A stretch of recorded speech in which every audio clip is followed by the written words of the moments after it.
सकाळची वेळ, विद्यार्थ्यांची शाळेत, नोकरदारांची ऑफिसला जाण्याची गडबड अन लोकांची तालुक्याला जाण्यासाठी धावपळ सुरू असतानाच साताऱ्यातील अंगापूर फाट्याजवळ भयावह प्रकार घडला। रस्त्यावर एका मनोरुग्णाने धुमाकूळ घालत रस्ता ठप्प केला, ज्यामुळे नागरिकांची एकच तारांबळ उडाली। तब्बल 1 तासानंतर या मनोरुग्णाला जाळे टाकून पकडण्यात आले। नेमकं काय घडलं याबाबत सविस्तर माहिती अशी की साताऱ्यातील अंगापूर फाट्याजवळ रस्त्यावर एका मनोरुग्ण व्यक्तीचा धुडगूस पाहायला मिळाला।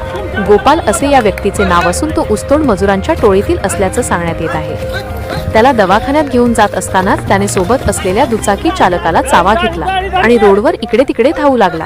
तो रस्त्यावरील येणाऱ्या जाणाऱ्या लोकांच्या अंगावर धावून जात होता। 2 पाय आणि 2 हातावर प्राण्यासारखे चालत असल्यामुळे या व्यक्तीला रेबीज झाला असावा अशी चर्चा सर्वत्र पसरू लागली। भर रस्त्यात हा प्रकार सुरू असल्याने नागरिकांमध्ये भीतीचे वातावरण पसरले होते। मनोरुग्णाच्या भीतीने दोन्ही बाजूंची वाहतूकही ठप्प झाली। काही तरुणांनी त्याला पकडण्याचा प्रयत्न केला, मात्र तो अंगावर धावून येत होता, चावा घेत होता। शेवटी काही नागरिकांनी जाळी आणून त्याला पकडले, त्याचे हातपाय मोठ्या दोरीने बांधून त्याच्यावर नियंत्रण मिळवले। त्यानंतर त्याला स्थानिक लोकांनी पकडून जिल्हा शासकीय रुग्णालयात उपचारासाठी दाखल केले आहे। दरम्यान डॉक्टरांनी संबंधित व्यक्तीची तपासणी केली। यानंतर हा व्यक्ती मनोरुग्ण असल्याचे प्राथमिक डॉक्टरांकडून सांगितले जात आहे। सध्या त्याला एका बंद आयसोलेशन वॉर्डमध्ये ठेवण्यात आले आहे। अधिक उपचारानंतरच या रोगाचे खरे कारण समोर येईल।